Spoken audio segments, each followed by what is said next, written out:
and welcome. This is a book talk for Assassin's Blade by Sarah J Maas. I have already read Throne of Glass and Crown of Midnight. Before reading this book, I decided to read this book third, technically fourth, because I already read Crown of Midnight. I'm doing a little bit of a weird reading order for Sarah J Maas. But that aside, I decided to read this book after Crown of Midnight because that is what the author recommended. So I'm not saying if you read it first you're wrong or anything like that. I literally do not care at all for this discourse of whether or not you read it first or last. You do you. I'm just going off of kind of the recommendation for this book. I will be honest, I think that if I started with this book first, I don't think I would have organically had the motivation to continue on with Throne of Glass. Let's get into it. This is non-spoilers so far. Assassin's Blade is about a girl named Selena, or Selena, Soidarthian, something like that. I can't necessarily remember how to pronounce it. Anyways, in the beginning of this book, she is 16 years of age. She is also an assassin. If you thought that was a spoiler, I'm so sorry. It's literally the Assassin's Blade, so anyways, so we follow her and her journey through these 5 stories. This is a novella, so there are 5 stories within this bind up. Um, each of them takes place over a different course and a memorable memory for her that she kind of talks about in the first 2 books, but not really. I think that we will definitely introduce to people that she wants us to know in the future. I did write down notes for each story along with the list of names. I started doing that for Crown of Midnight, having a list of names, and basically thoughts and notes as well. So I think it's time. Let's get into spoilers right after I get my star rating. Now, I'm going to say it. I didn't enjoy this book. I was reading it to get it over with so I can go on to the next book. I found it slow, even though the chapters are like not that big or not that long. I just did not care much for most of the stories there. I wanted things to like move faster, or at least us to get a different perspective on what is happening. I very much liked how in Throne of Glass and Crown of Midnight we got other people's perspectives.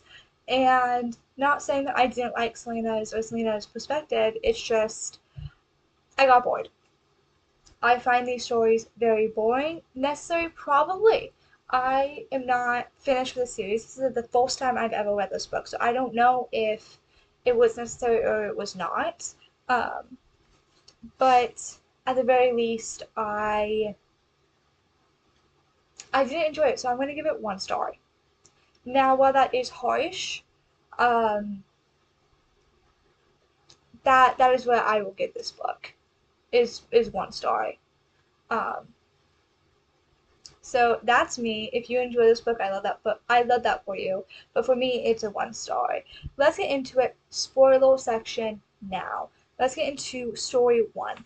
I'm going to do each story as we go. So if you want to hear some stories but not other stories, I will say before we go into the next one which story we are on. So spoilers for story 1, The Assassin and the Pirate Lord.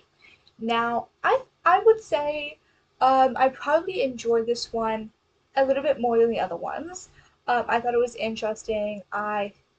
While I did find the beginning parts of it to be a little bit boring, I think that we got into the action pretty quickly. I liked the overall message, and I liked how we got to see her morals very quickly. I think um, with books 1 and 2, it's a little bit difficult sometimes to see why she is doing something. She's not very open, right, in Throne of Glass Crown at Midnight. But in this, she's very much, well, she doesn't give us the plan until she is telling other people the plan. She is very much a, I don't think that I can let this go. And I did not know that Ambrose was doing this. And in the very beginning, in chapter 1, the problem is I trusted Ambrose. I literally wrote that down that I trust him, right? I didn't really trust Sam, specifically because I thought he was being a little bit too open, right? Now, I knew he was not probably going to betray her, but I just thought, like, he's too open. Like, what is he going to do here? Um, the pirate lord, I don't believe him. I don't believe him. I think that as soon as he can, he is going to revolt to the ways of life he once was. Captain, he did it because he was forced to. So I can totally see when the events happen that he just revolts back to the way that he was. Right? Or if something happens, I just, in this, we also get she's 16. I understand that Day is the important person that we were supposed to meet in this story, but also long hold morals. But yeah, Day, I'm sure that's the person that we were supposed to have met and why we needed this story specifically. Let's move on to the assassin and the hero, so spoiler warnings there. This is a relatively short novella, it's 37 pages for my copy at least. Selena is 16, almost 17 in this story, and we meet Uraine Towers. She is 19, and she is a hero. Um, these two girls, um, basically help each other out. And I'm like, she is the reason why we need this novella. Okay, so I wrote her name down. Actually, I wrote down everyone's name in all these novellas because I didn't know until kind of the. Actually, I kind of knew um, she was going to be the main person um, because she has a last name. I figure people with first and last names might be important. Um, but I was like, okay, so she's the hero in this. Good to know. So I can't wait to see her. And also I can't wait for Day to say like he's a friend or no, that's a friend. Like, I'm looking forward to seeing the callback to when Selena said she's a friend. Right. Um and then we have the assassin in the red desert. I found this one boring. I did. Um, do we need to see a training montage? Sure. I was confused why. Like, I knew. So, spoilers for the Assassin in the Desert. So, I knew that whatever happened here, and once Ansel was met, or we met her, I was like, okay, so this is the person that is her friend, that is the reason why she's sworn off uh, being friends with royals. Well, until later on. And I'm just like, okay, so what did she do that was so like devastating? And in my mind, I don't like okay, I don't think that what Ansel did was a reason to say I will never have a friend that is a girl ever again. Like she doesn't throw it. I don't listen, let's talk about it. So this is when we also learn Ansel is from the flatlands, and this is where she learns witches. And I like that we get more of an explanation, and we get to see where she gets this idea, where she knows the Iron clan teeth from. And I like that we get confirmation of like, no, it's three of them, so that way, because I was confused how many clans were in the Iron teeth. So I like the lore, I like learning it. Um, I didn't trust her. One, because blown glass, and two, because I'm like, she was really open. Come to find out that end of the story, she lied about everything, right? Now, I can see her being really upset because her friend lied to her, and she's like, well, some of it was real, but some of it wasn't. That devastating. I'm not saying it wouldn't be devastating to hear that. That would absolutely be, especially since she is 17. Like, that is so formative. What I am saying is, she only took out Mikhail. The guys did everything else.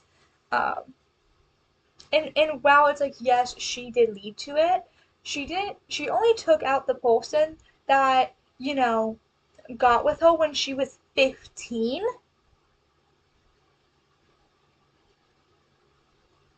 So I'm not going to be upset with her for doing that.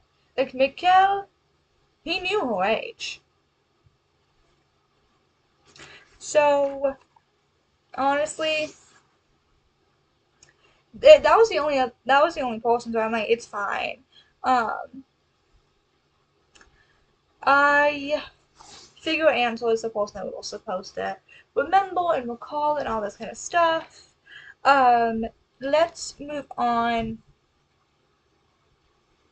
Also, though, okay, no, actually, we're not gonna move on yet.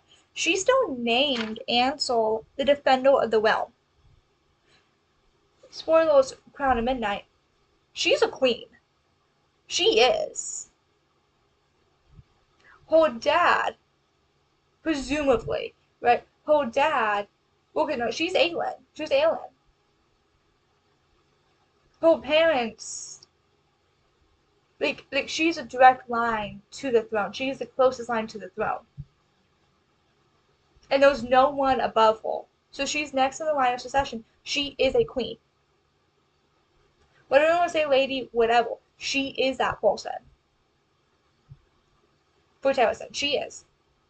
And she named someone a defender of the realm. That is going to come into play. That has to come into play because why else would we have this person explicitly? If you don't read, if you read this one first, you don't know that she is a queen. But why have a queen who knows she is name someone a defender of the realm? Like, if that's not important, that has to come into place eventually. She is the defender of her realm because she names her that.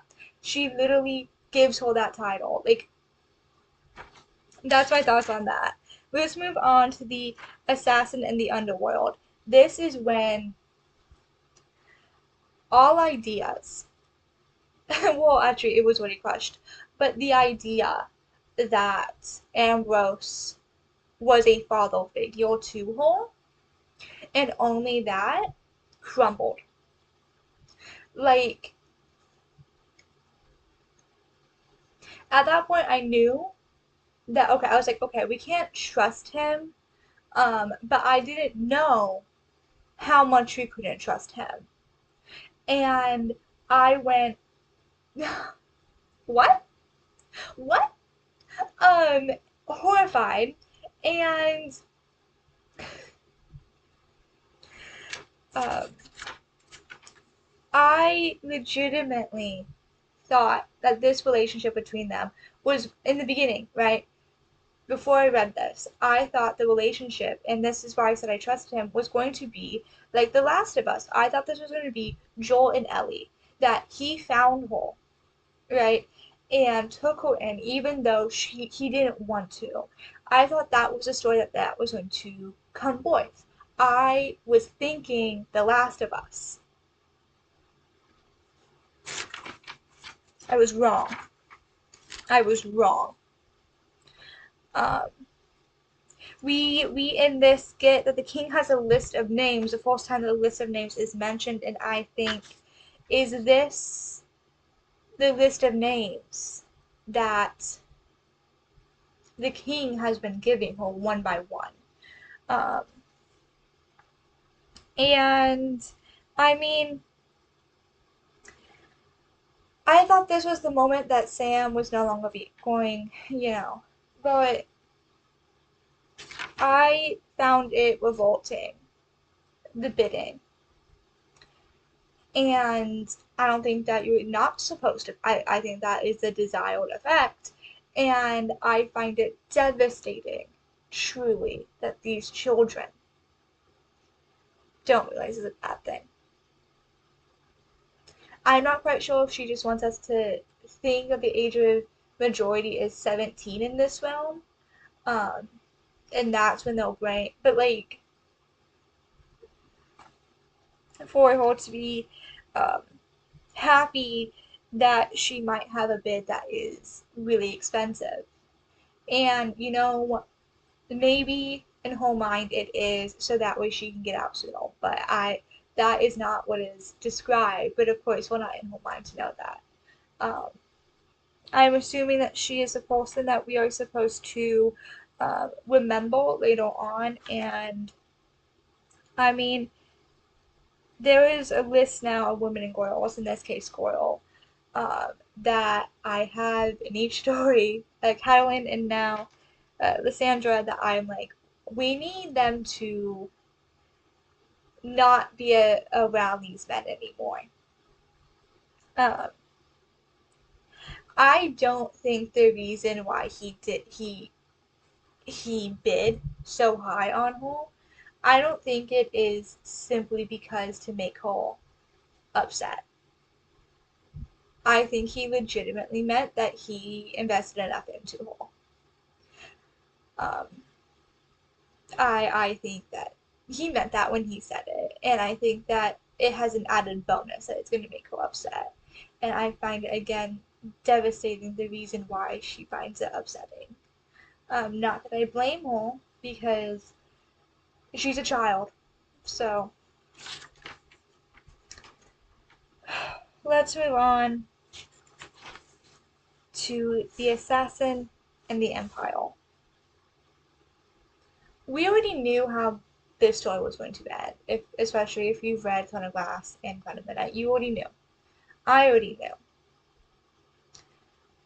And since Sam was off screen, even though we saw him after, I was just like, what if. And this is how much I didn't trust him because he was so open, and then he changed after the Red Desert. Is I was just over here like, did he betray her? Is he somehow alive? And no, he wasn't. He wasn't. Um, and even after all of that, I was like, you know what? I don't think at the moment Ambrose toned her in or set her up.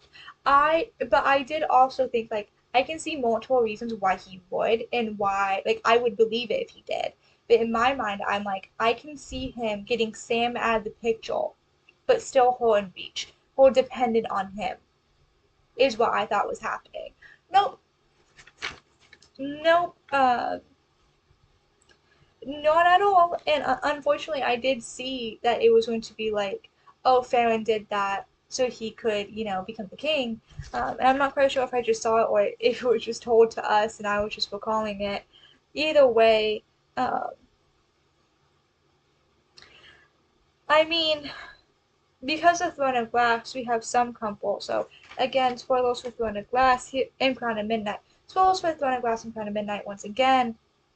We have the order of events. Sam died. Selena goes after Farron. Um, Julian is now dead. Uh, Farron becomes the king or the leader of the crime area. Um, and then Selena is took to the king, sent to the mines. The next day, now after the next day of like, well, I mean, it says the next day after she was taken, doesn't it? No, it doesn't say that. Okay. And then Wesley, who tried to stop Paul, um, decided to go after Farron, and he was successful. But then there was retribution that, and now Wesley is no longer there. Um, so in the end, Wesley had her back. And whether or not he knew that Ambrose was going to do that, I don't know. I also don't know if he even got paid for turning her in. Those are my thoughts on them. And this is a little bit of a weirder book talk because it is simply of just novellas. So overall, I give this 1 star. I did think about what if I really like the next ones. So basically, for context, is this is an average of all 5 stories. I give it 1 star. Average. We're gonna say like my brain went. Let's say I love 5 star the last one or one of them. Well, if I dislike all the other ones, it's going to bring down the score. So, because of that, this Assassin's Blade gets 1 star. I hope that you have enjoyed this video. Um, Now, if you're thinking, oh wait, hey, so when are you going to be reading Ale at Midnight? Well, if you've already forgotten my my TBR reading order for Sarah J Maas, my next book is going to be A Court of Mist and Fury. And then we're going to be continuing the deep dive. I don't know when this is going to come out, but I literally just finished it. And now here I am making this book talk. I hope that you have enjoyed this video, and goodbye.